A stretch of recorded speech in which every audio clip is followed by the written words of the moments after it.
ವಿಧಾನ ಪರಿಷತ್ ಚುನಾವಣೆಯಲ್ಲಿ ನಡೆದ ಅಡ್ಡ ಮತದಾನದ ವಿಚಾರಕ್ಕೆ ಸಂಬಂಧಿಸಿದಂತೆ ಬಿಜೆಪಿ ಮಾಜಿ ರಾಷ್ಟ್ರೀಯ ಪ್ರಧಾನ ಕಾರ್ಯದರ್ಶಿ ಹಾಗೂ ವಿಧಾನ ಪರಿಷತ್ ಸದಸ್ಯ ಸಿಟಿ ರವಿ ಕಾಂಗ್ರೆಸ್ ವಿರುದ್ಧ ಗಂಭೀರ ಆರೋಪ ಮಾಡಿದ್ದಾರೆ. ಅಡ್ಡ ಮತದಾನ ಕುರಿತ ಆಂತರಿಕ ತನಿಖಾ ವರದಿಯನ್ನು ರಾಜ್ಯ ಬಿಜೆಪಿ ಅಧ್ಯಕ್ಷ ಬಿವೈ ವಿಜೇಂದ್ರ ಅವರಿಗೆ ಸಲ್ಲಿಸಿದ ಬಳಿಕ ಮಾತನಾಡಿದ ಅವರು, ಕಾಂಗ್ರೆಸ್ ಅನೈತಿಕ ಮಾರ್ಗಗಳನ್ನು ಬಳಸಿಕೊಂಡು ಅಡ್ಡ ಮತದಾನ ಮಾಡಿಸಿದೆ ಅಂತ ಆರೋಪಿಸಿದರು.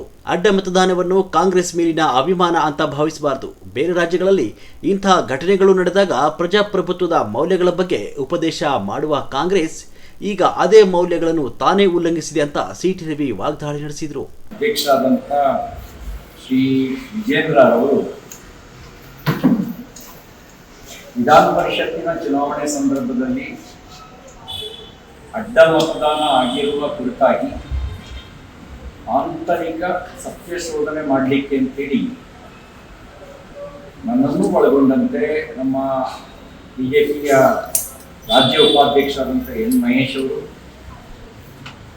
ಹಿಂದೆ ನಿಕಟಪೂರ್ವ ಪ್ರಧಾನ ಕಾರ್ಯದರ್ಶಿಗಳು, ಈಗ ಶಾಸಕರಾಗಿರ್ತಕ್ಕಂಥ ಮಹೇಶ್ ತೆಂಗಿನಕಾಯಿ ಅವರ 3 ಜನರ ಸಮಿತಿಯನ್ನ ಮಾಡಿದ್ರು. ಅವರಿಗೆ ನಮಗೆ ಹೇಳಿದ್ರು, ಆದಷ್ಟು ಬೇಗ ನೀವು ಆಂತರಿಕವಾಗಿ ತನಿಖೆ ನಡೆಸಿ ವರದಿಯನ್ನು ಕೊಡಿ ಅಂತ ನಮಗೆ ನಿರ್ದೇಶನವನ್ನು ಕೊಟ್ಟಿದ್ರು. ಅದರಂತೆ ನಾವು ಆಂತರಿಕ ತನಿಖೆಯನ್ನು 4 ದಿನದ ಒಳಗೆ ನಡೆಸಿ 3 ಕುಳಿತು ಪರಸ್ಪರ ಚರ್ಚೆ ಮಾಡಿ 3 ಸಹಮತವಾಗಿರ್ತಕ್ಕಂಥ ಅಂಶಗಳನ್ನಷ್ಟೇ ವರದಿಯಲ್ಲಿ ಉಲ್ಲೇಖ ಮಾಡಿ ನಾವು ವರದಿಯನ್ನು ಇವತ್ತು ರಾಜ್ಯಾಧ್ಯಕ್ಷರಿಗೆ ತಲುಪಿಸುವ ಕೆಲಸ ಮಾಡಿದ್ದೇವೆ.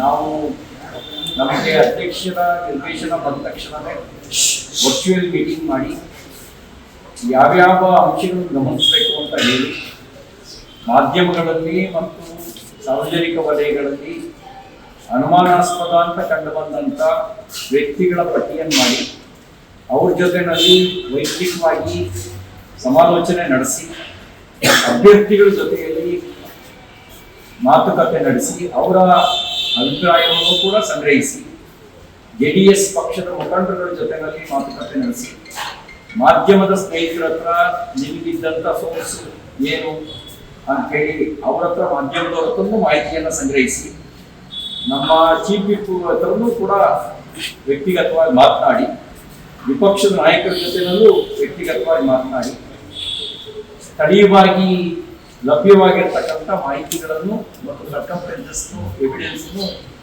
ಪರಿಗಣಿಸಿ ನಾವು ವರದಿಯನ್ನು ಸಿದ್ಧ ಮಾಡಿ ರಾಜ್ಯಾಧ್ಯಕ್ಷರಿಗೆ ಕೊಟ್ಟಿದ್ದೇವೆ. ಇದು ಆಂತರಿಕ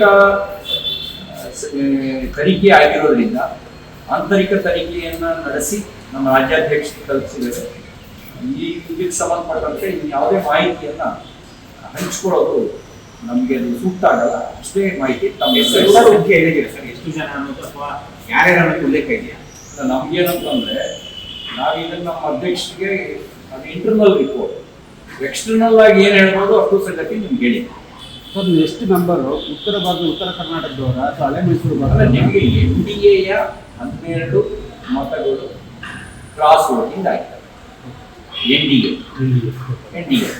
ಬಿಜೆಪಿ ನಿಮಗೆ ಅದರಲ್ಲಿ ನೇರವಾಗಿ ಬಿಜೆಪಿಯ ಅಭ್ಯರ್ಥಿ ಬಿಜೆಪಿಗೆ ಹಾಕಬೇಕಾಗಿದ್ದು ನಮಗೆ 3+1 3 ವೋಟು ಕ್ರಾಸ್ ವೋಟ್ ಆಗಿದೆ, 1 ಇನ್ವ್ಯಾಲಿಡ್ ಆಗಿದೆ. ನಮಗೆ ಕಡಿಮೆ ಬಂದಿತ್ತು. ನಾವು 30 ಮತಗಳನ್ನು ಅಲಾಟ್ ಮಾಡಿದ್ವಿ. ಅದರೊಳಗಡೆ ಒಬ್ಬರಿಗೆ 29 ಬಂತು, ಅಲ್ಲಿ 1 ವೋಟು ಇನ್ವ್ಯಾಲಿಡ್ ಆಯಿತು. ಇನ್ನೊಬ್ಬರಿಗೆ 27 ಬಂತು, ಅಲ್ಲಿ 3 ವೋಟು ಇನ್ವ್ಯಾಲಿಡ್ ಆಯಿತು. NDAಗೆ ನಮಗೆ 12 ಮತಗಳು, ಅಂದರೆ JDSಗೆ 22 ಮತಗಳು ಬರಬೇಕಾಗಿತ್ತು. ಅದರೊಳಗಡೆ ಅವರಿಗೆ 14 ಮತಗಳು ಬಂದಿದೆ. ಅಲ್ಲಿಗೆ ಅಲ್ಲಿ 8 ಮತ್ತು ಇಲ್ಲಿ 4 12 ಬಿಜೆಪಿ JDS ಒಟ್ಟು ಸೇರಿ 12 ಮತಗಳು ಅಡ್ಡ ಮತಗಳು ಚಲಾವಣೆ ಆಗಿದೆ. ಈ ಅಡ್ಡ ಮತಗಳು ಕಾಂಗ್ರೆಸ್ ಮೇಲಿನ ಅಭಿಮಾನಕ್ಕೆ ಅಂತ ಕಾಂಗ್ರೆಸ್ಸಿಗರು ಭಾವಿಸಬಾರ್ದು.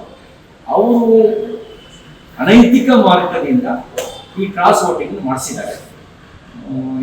ಅವರಿಗೆ ಒಂದು ಮಾತನ್ನು ಹೇಳಕ್ಕೆ ಬಯಸ್ತೇನೆ, ಬೇರೆ ರಾಜ್ಯಗಳಲ್ಲಿ ಕ್ರಾಸ್ ವೋಟಿಂಗ್ ಆದಾಗ ನೀವು ಉಪದೇಶ ಮಾಡ್ತಿದ್ರಿ, ಇದು ಪ್ರಜಾಪ್ರಭುತ್ವದ ಮೌಲ್ಯಕ್ಕೆ ವಿರುದ್ಧ ಅಂತ ಹೇಳ್ತಾ ಇದ್ದೀರಿ. ನೀವು ಕೂಡ ಪ್ರಜಾಪ್ರಭುತ್ವವನ್ನು ಕ್ರಾಸ್ ವೋಟಿಂಗ್ ಮೂಲಕ ಅಪಮೌಲ್ಯಗೊಳಿಸಿದಿರಿ. ನಿಮಗೆ ಬೇರೊಂದು ರಾಜ್ಯಗಳಲ್ಲಿ ಅಥವಾ ಬೇರೆ ಚುನಾವಣೆಗಳಲ್ಲಿ ಕ್ರಾಸ್ ವೋಟಿಂಗ್ ಆದರೆ ಪ್ರಶ್ನಿಸ್ತಕ್ಕಂಥ ಯಾವುದೇ ನೈತಿಕತೆ ನಿಮ್ಗೆ ಇಲ್ಲ ಅಂತ ಅಷ್ಟೇ ಮಾತನ್ನು ಹೇಳಿಕ್ಕೆ ಬಯಸ್ತೇನೆ.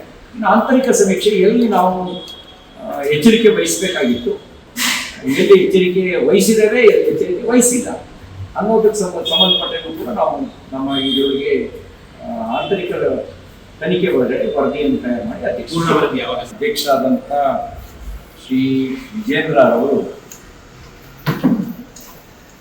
ವಿಧಾನ ಪರಿಷತ್ತಿನ ಚುನಾವಣೆ ಸಂದರ್ಭದಲ್ಲಿ ಅಡ್ಡ ಮತದಾನ ಆಗಿರುವ ಕುರಿತಾಗಿ ಆಂತರಿಕ ಸತ್ಯ ಶೋಧನೆ ಮಾಡಲಿಕ್ಕೆ ಅಂತೇಳಿ ನನ್ನನ್ನು ಒಳಗೊಂಡಂತೆ ನಮ್ಮ ಬಿಜೆಪಿಯ ರಾಜ್ಯ ಉಪಾಧ್ಯಕ್ಷರಾದಂಥ ಎನ್ ಮಹೇಶ್ ಅವರು, ಹಿಂದೆ ನಿಕಟಪೂರ್ವ ಪ್ರಧಾನ ಕಾರ್ಯದರ್ಶಿಗಳು, ಈಗ ಶಾಸಕರಾಗಿರ್ತಕ್ಕಂಥ ಮಹೇಶ್ ತೆಂಗಿನಕಾಯಿ ಅವರ 3 ಜನರ ಸಮಿತಿಯನ್ನ ಮಾಡಿದ್ರು.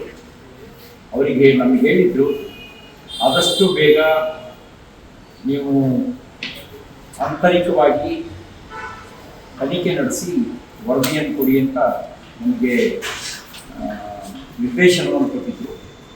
ಅದರಂತೆ ನಾವು ಆಂತರಿಕ ತನಿಖೆಯನ್ನು 4 ದಿನದ ಒಳಗೆ ನಡೆಸಿ 3 ಕುಳಿತು ಪರಸ್ಪರ ಚರ್ಚೆ ಮಾಡಿ 3 ಸಹಮತವಾಗಿರ್ತಕ್ಕಂಥ ಅಂಶಗಳನ್ನಷ್ಟೇ ವರದಿಯಲ್ಲಿ ಉಲ್ಲೇಖ ಮಾಡಿ ನಾವು ವರದಿಯನ್ನು ಇವತ್ತು ರಾಜ್ಯಾಧ್ಯಕ್ಷರಿಗೆ ತಲುಪಿಸೋ ಕೆಲಸ ಮಾಡಿದ್ದೇವೆ. ನಾವು ನಮಗೆ ಅಧ್ಯಕ್ಷರ ನಿರ್ದೇಶನ ಬಂದ ತಕ್ಷಣವೇ ವರ್ಚುವಲ್ ಮೀಟಿಂಗ್ ಮಾಡಿ ಯಾವ್ಯಾವ ಅಂಶಗಳನ್ನು ಗಮನಿಸಬೇಕು ಅಂತ ಹೇಳಿ ಮಾಧ್ಯಮಗಳಲ್ಲಿ ಮತ್ತು ಸಾರ್ವಜನಿಕ ವಲಯಗಳಲ್ಲಿ ಅನುಮಾನಾಸ್ಪದ ಅಂತ ಕಂಡು ಬಂದಂಥ ವ್ಯಕ್ತಿಗಳ ಪಟ್ಟಿಯನ್ನು ಮಾಡಿ ಅವ್ರ ಜೊತೆನಲ್ಲಿ ವೈಯಕ್ತಿಕವಾಗಿ ಸಮಾಲೋಚನೆ ನಡೆಸಿ ಅಭ್ಯರ್ಥಿಗಳ ಜೊತೆಯಲ್ಲಿ ಮಾತುಕತೆ ನಡೆಸಿ ಅವರ ಅಭಿಪ್ರಾಯವನ್ನು ಕೂಡ ಸಂಗ್ರಹಿಸಿ JDS ಪಕ್ಷದ ಮುಖಂಡರುಗಳ ಜೊತೆನಲ್ಲಿ ಮಾತುಕತೆ ನಡೆಸಿ ಮಾಧ್ಯಮದ ಸ್ನೇಹಿತರ ಹತ್ರ ನಿಮಗಿದ್ದಂಥ ಸೋರ್ಸ್ ಏನು ಅಂತೇಳಿ ಅವರ ಹತ್ರ ಮಾಧ್ಯಮದವ್ರ ಹತ್ರನೂ ಮಾಹಿತಿಯನ್ನು ಸಂಗ್ರಹಿಸಿ ನಮ್ಮ ಚೀಫ್ ವಿಪ್ ಹತ್ರನೂ ಕೂಡ ವ್ಯಕ್ತಿಗತವಾಗಿ ಮಾತನಾಡಿ ವಿಪಕ್ಷದ ನಾಯಕರ ಜೊತೆನಲ್ಲೂ ವ್ಯಕ್ತಿಗತವಾಗಿ ಮಾತನಾಡಿ ಸ್ಥಳೀಯವಾಗಿ ಲಭ್ಯವಾಗಿರ್ತಕ್ಕಂಥ ಮಾಹಿತಿಗಳನ್ನು ಮತ್ತು ಸರ್ಕಂಫರೆನ್ಸಸ್ನು ಎವಿಡೆನ್ಸ್ನು ಪರಿಗಣಿಸಿ ನಾವು ವರದಿಯನ್ನು ಸಿದ್ಧ ಮಾಡಿ ರಾಜ್ಯಾಧ್ಯಕ್ಷರಿಗೆ ಕೊಟ್ಟಿದ್ದೇವೆ. ಇದು ಆಂತರಿಕ ತನಿಖೆ ಆಗಿರೋದ್ರಿಂದ ಆಂತರಿಕ ತನಿಖೆಯನ್ನು ನಡೆಸಿ ನಮ್ಮ ರಾಜ್ಯಾಧ್ಯಕ್ಷರಿಗೆ ತಲುಪಿಸಿದ್ದೇವೆ. ಇದಕ್ಕೆ ಸಂಬಂಧಪಟ್ಟಂತೆ ಯಾವುದೇ ಮಾಹಿತಿಯನ್ನು ಹಂಚಿಕೊಳ್ಳೋದು ನಮಗೆ ಅದು ಸೂಕ್ತ ಆಗಲ್ಲ. ಅಷ್ಟೇ ಮಾಹಿತಿ ತಮ್ಮ ಎಷ್ಟು ಜನ ಅನ್ನೋದು ಅಥವಾ ಯಾರ್ಯಾರು ಉಲ್ಲೇಖ ಇದೆಯಾ? ನಮ್ಗೇನಂತಂದ್ರೆ ನಾವು ಇದನ್ನು ನಮ್ಮ ಅಧ್ಯಕ್ಷರಿಗೆ ಅದು ಇಂಟರ್ನಲ್ ರಿಪೋರ್ಟ್, ಎಕ್ಸ್ಟರ್ನಲ್ ಆಗಿ ಏನು ಹೇಳ್ಬೋದು ಅಷ್ಟು ಸಂಗತಿ ನಿಮ್ಗೆ ಹೇಳಿ. ಸರ್, ಎಷ್ಟು ನಂಬರು ಉತ್ತರ ಕರ್ನಾಟಕದವರ ಅಥವಾ ಹಳೆ ಮೈಸೂರು ಭಾಗ? ನಿಮಗೆ NDA 12 ಮತಗಳು ಕ್ರಾಸ್ ವೋಟಿಂಗ್ ಆಗಿದ್ದಾರೆ. NDA ಬಿಜೆಪಿ ನಿಮಗೆ ಅದರಲ್ಲಿ ನೇರವಾಗಿ ಬಿಜೆಪಿಯ ಅಭ್ಯರ್ಥಿ ಬಿಜೆಪಿಗೆ ಹಾಕಬೇಕಾಗಿತ್ತು.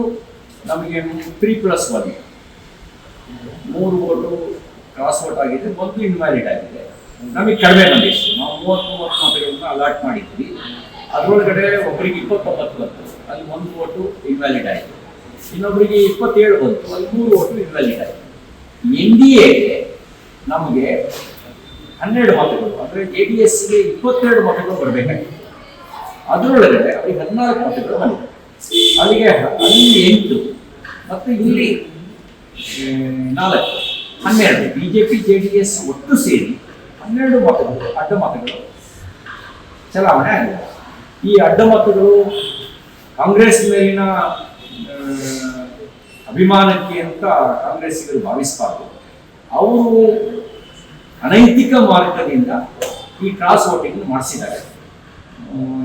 ಅವರಿಗೆ ಒಂದು ಮಾತನ್ನು ಹೇಳಕ್ಕೆ ಬಯಸ್ತೇನೆ, ಬೇರೆ ರಾಜ್ಯಗಳಲ್ಲಿ ಕ್ರಾಸ್ ವೋಟಿಂಗ್ ಆದಾಗ ನೀವು ಉಪದೇಶ ಮಾಡ್ತಿದ್ರಿ, ಇದು ಪ್ರಜಾಪ್ರಭುತ್ವದ ಮೌಲ್ಯಕ್ಕೆ ವಿರುದ್ಧ ಅಂತ ಹೇಳ್ತಾ ಇದ್ರಿ.